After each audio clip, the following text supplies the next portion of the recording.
My name is Anna, and today marks my first day working as a cabin crew member.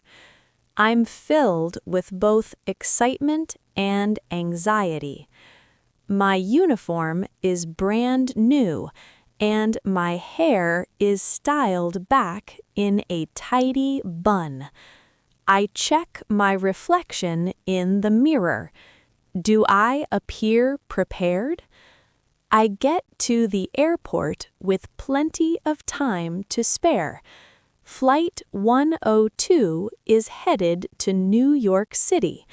It's a large aircraft with numerous travelers. I introduce myself to the captain and the rest of the team. Everyone looks so composed and professional. Will I be able to perform as well as they do? The boarding gate opens and passengers begin to stream in, pulling their suitcases and holding their passes. I take my position at the entryway, offering a smile and a "Good morning, welcome aboard." Some passengers return the smile, others just look exhausted. Then, a commotion. A young boy darts ahead of his parents, clutching a miniature plane. "Hold on," I call out. His parents hurry after him, laughing nervously. "We're so sorry," the father says. I give a reassuring smile. The boy looks up at me and asked, "Are you the one flying the plane?" I can't help but chuckle. "No, I'm a flight attendant," I explain. The line keeps moving. A woman pauses in front of me, ticket in hand, glancing around with a confused expression. "Can you tell me where my seat is?" she inquires. I glance at her ticket. "You're in seat 15C, I inform her. She nods, still appearing puzzled. I gesture inside the cabin. "Just walk straight down and follow the seat numbers," I guide her. She gives a grateful smile and says, "Thanks so much." As the queue stretches longer, my nervousness grows. A man approaches next, wrestling with an enormous suitcase. I eye it doubtfully. It's clearly too large for the overhead bins. What's the right thing to do here? I inhale deeply. "Good morning, sir," I begin. "That suitcase appears too big for the cabin. We'll need to check it in the cargo hold." The man's brow furrows as he looks at me. "But I require it with me," he insists. My palms start to sweat. Will he cooperate? Passengers keep boarding. A mother comes on, carrying a crying infant. She looks flushed with embarrassment. "Don't worry," I assure her softly. "Please just find your seat." The baby's wails fill the cabin. Will the little one settle down? Finally, the last person steps on board. I do a final scan of the aisle, ensuring everything looks orderly. The captain's voice comes over the PA system. "Crew, please prepare for departure." My heart starts to race. Am I truly ready for this journey? As the aircraft door is sealed shut, I ponder the hours ahead. What obstacles will I encounter? Will the passengers be content? Will I succeed in my duties? I force another smile. This is just the beginning of the trip, and I'm open to learning. What's going to happen next? I stand near the door. All passengers are now settled. A wave of calm washes over me. But then the man with the large suitcase rises from his seat, looking agitated. My pulse quickens. What's the problem now? He strides to the front, pointing at me. I need access to my bag, he declares. My anxiety spikes. Sir, your suitcase was stored in the cargo hold because it was oversized, I explain patiently. He shakes his head firmly. But there's an item I need inside. It's critical. Other passengers are starting to watch us. I want to avoid any disturbance. I maintain my composure and smile. Please, wait here just a moment. Let me consult the captain. I move to the intercom and call the cockpit. Captain, we have a passenger requesting his bag from cargo. How should I handle this? The captain's voice is steady and calm. Advise him he'll have to wait until we've landed to retrieve it. I return to the waiting man. Sir, I apologize, but you'll be able to get your bag after we arrive at our destination. His expression darkens. But what if I need my medication? He exclaims, his voice rising. My stomach drops. Is he unwell? I take a steadying breath. Are you feeling unwell right now, sir? I ask gently. He shakes his head. No, but I might feel ill later, he admits. I think fast. Do you happen to know the name of the medicine? I query. He looks momentarily taken aback. Yes, actually, I have it right here, he says, patting his jacket pocket. He reaches in and pulls out a small pill container. A wave of relief washes over me. It seems you already have your medication with you, I point out. He stares at the pills, then lets out a small, embarrassed laugh. Oh, I completely forgot I had them. Thank you for your help. I offer a genuine smile. It's no trouble at all. Please, just have a seat now. A few nearby passengers offer a quiet round of applause. I feel a swell of pride. Just as I begin to relax, a woman's voice calls out, "Excuse me?" I turn. She's holding up her phone. The Wi-Fi connection isn't working, she complains. I really need to send an urgent email. I consider this for a moment. The onboard Wi-Fi typically activates shortly after takeoff. Could you please try again in a little while? I suggest. She frowns, looking displeased. But this is time sensitive, she insists. My palms feel clammy again. What else can I tell her? I head to the aft galley and find the lead flight attendant. The Wi-Fi seems to be having issues, I report. She nods knowingly. It almost always takes a few minutes to connect after departure. Just reassure her to try again soon. I go back to the passenger. Please attempt to connect again in just a few minutes, I repeat kindly. She sighs but accepts it. All right, thank you, she murmurs. I stand in the aisle surveying the cabin.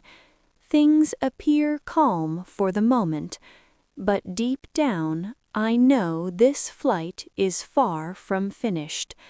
What challenges are still ahead? We are airborne now. I make my way down the aisle, checking on everyone. Most passengers are quiet, absorbed in movies or their tablets. I'm beginning to feel a bit more assured. Then I hear a hesitant, "Excuse me." A woman near the window is signaling. I approach her. "Yes, how may I assist you?" I ask. She points down at her seatbelt. "It appears to be jammed," she explains. I lean over and see it's just twisted. A quick adjustment fixes it. "There you go. It's working perfectly now," I say with a smile. She looks relieved. "Thank you so much." As I turn, a loud clatter makes me jump. A food tray has tumbled to the floor. I see a young boy sitting with his father, who looks mortified. "I am so terribly sorry," the father stammers. "He accidentally knocked it over." I smile warmly, kneeling to pick up the mess. "It's quite all right. Accidents happen. Let me get you a replacement meal." I go to the galley, grab another tray, and return to them. The little boy peeks at me.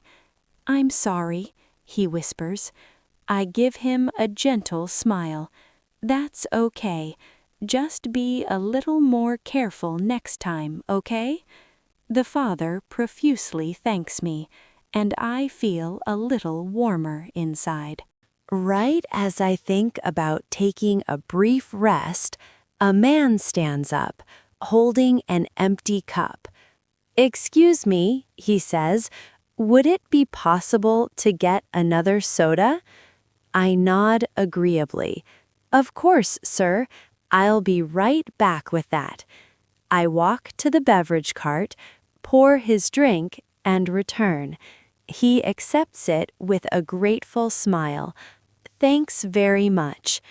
Then an unexpected commotion arises. A woman in the middle section jumps up.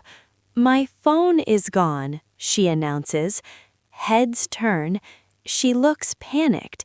"It was just in my bag, and now I can't find it anywhere," she explains, her voice trembling. I go to her side. "Are you absolutely certain it's missing?" I ask, calmly. "Yes, I've searched everywhere," she insists. I glance around and spot her handbag on the floor beneath her seat. "Would you mind if I took a quick look inside your bag?" I request, politely. She hesitates briefly, then agrees. I open it and immediately spot the phone tucked into a small side pocket. I hold it up. "Is this it?" She gasps, her hand flying to her mouth. "Oh my goodness, I didn't even check that pocket. Thank you so much." Relieved, I turn, but then a harsh, persistent cough draws my attention. A man in the rear is coughing heavily.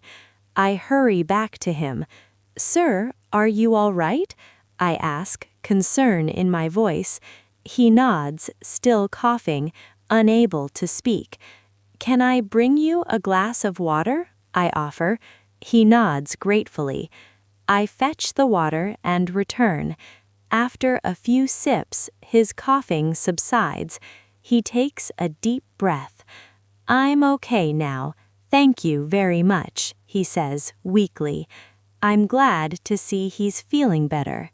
As I make my way forward again, the aircraft begins to shudder. Turbulence. The captain's voice comes over the intercom. "Ladies and gentlemen, please return to your seats and fasten your seat belts immediately. We are encountering some turbulence." I quickly scan the cabin. A man is standing in the aisle. "Sir, please take your seat right away," I urge him. He looks startled but complies promptly. The plane shakes more violently, and I grip the nearest seat back for support. A child begins to cry. I crouch down next to him. "It's okay, sweetheart.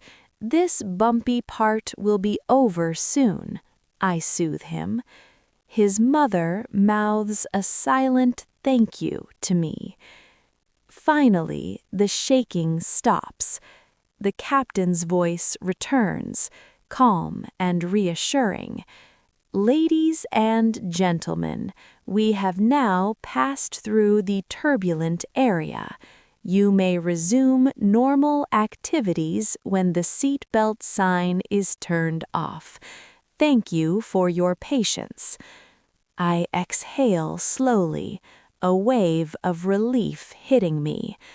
I take a moment to compose myself and continue my duties. But the calm is short-lived. "Excuse me," another passenger calls. An older woman looks up at me worriedly. I believe I've misplaced my wallet. My heart sinks again. Another issue. "When did you last have it?" I ask. "I had it in my coat pocket, but now it's gone," she frets. I carefully search around her seat, checking the seat back pocket and under the cushions. Finally, I spot it on the floor. "Here it is," I exclaim, picking it up. Her face brightens with immense relief. "Oh, thank goodness! Thank you so much." Just as I think things might finally settle, the baby from earlier starts crying again. The mother looks utterly exhausted. I quickly get her a bottle of water. "Would you like me to hold the baby for a few moments so you can have a short break?" I offer gently. She looks surprised by the offer, but accepts gratefully. "Yes, please, if you wouldn't mind." I take the baby carefully and walk slowly down the aisle. The baby quiets down, looking around with curious eyes. Other passengers smile at me. "You're doing a wonderful job," one man comments. I feel a surge of pride, though I'm also quite tired.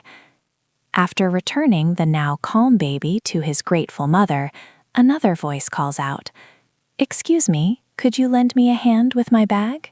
An elderly woman points to the overhead bin. "It's just a bit too heavy for me to lift down," she explains. "Of course, I can certainly help with that," I say, reaching up to carefully retrieve her bag. She thanks me kindly.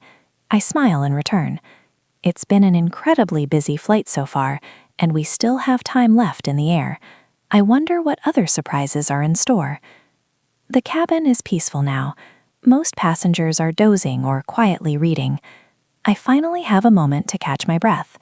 Maybe the most challenging part is over. Then the intercom crackles to life again.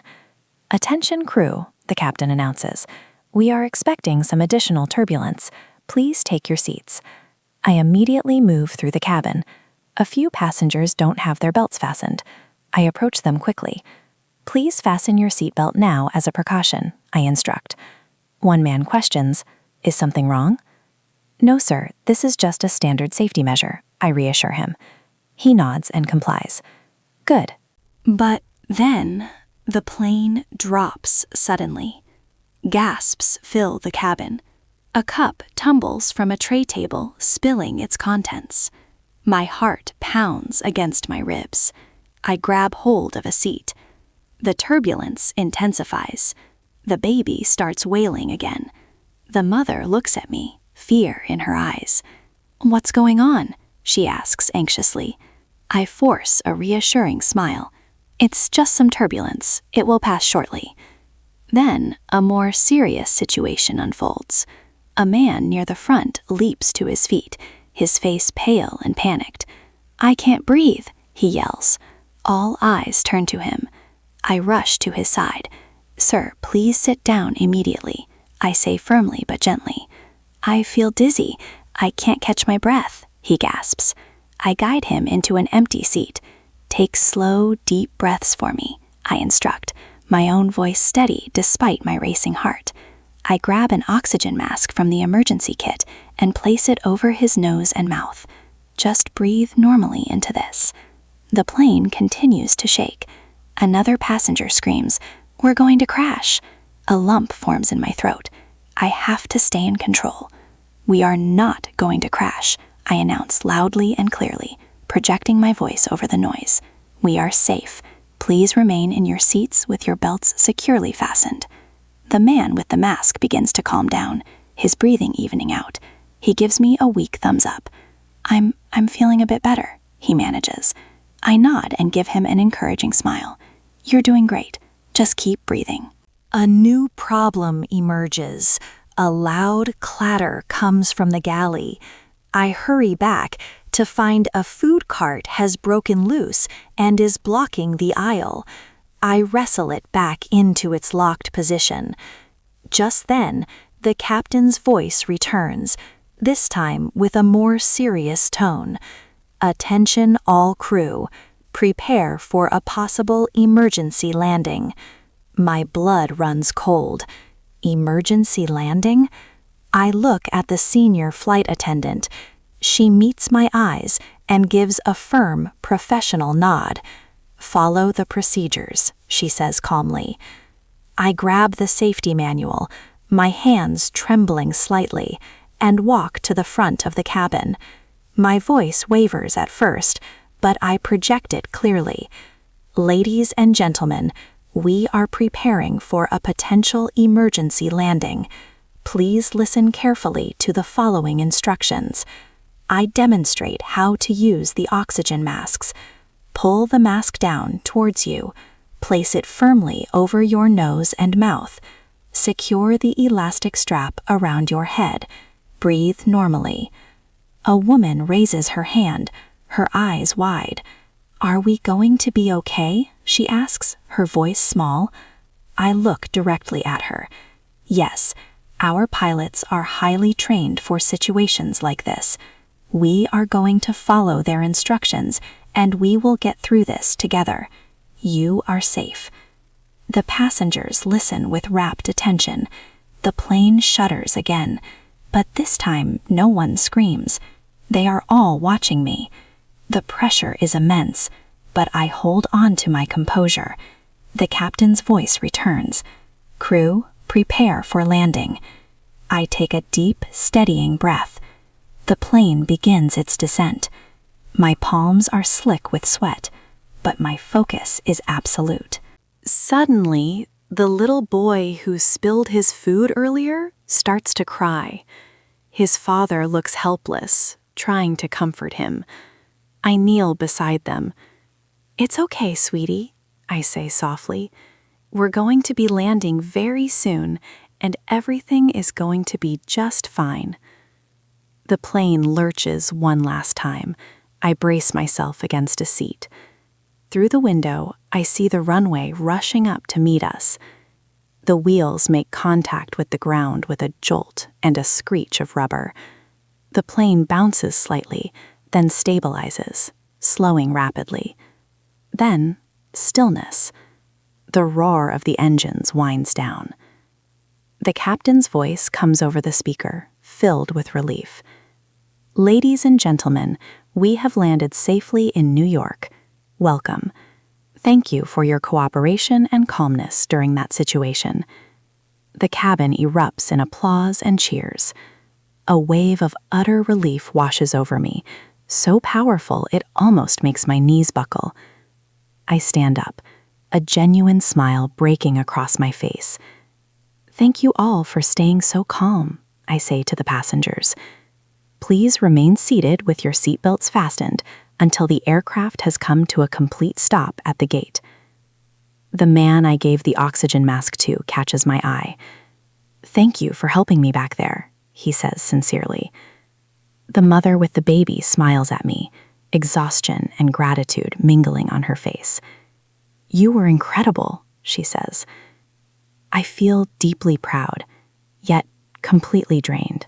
As the passengers begin to deplane, many stop to thank me personally. I stand by the door, offering a tired but heartfelt smile and a "thank you for flying with us" to each one. When the very last passenger has gone, I finally allow myself to sink into an empty seat. My legs feel like jelly. The senior flight attendant approaches and places a hand on my shoulder. "You did exceptionally well today, Anna. I'm very impressed." I look up at her. "Thank you," I whisper. It was the most intense experience of my life, but I managed to stay calm. I wonder to myself, are all flights this challenging? What will my next journey bring? The passengers are disembarking. Relief and exhaustion mingle within me. I stand at the exit, offering farewells. "Thanks for choosing to fly with us today." Most respond with smiles and thanks. Perhaps the most stressful part is finally behind me. But then, a man pauses at the door, looking at his phone with a scowl. "Excuse me?" he says. "My suitcase seems to be missing." Another jolt of panic. A missing bag, again. "Sir, can you describe the bag for me?" I ask. "It's a black suitcase with a red luggage tag attached," he replies. I nod and re-enter the cabin. I check the overhead bins, the seats. I spot a black bag, but it has no red tag. I bring it to him. He shakes his head. "No, that's not mine." My heart races. Where could it be? I check the crew rest area. Nothing. I take a deep breath, thinking.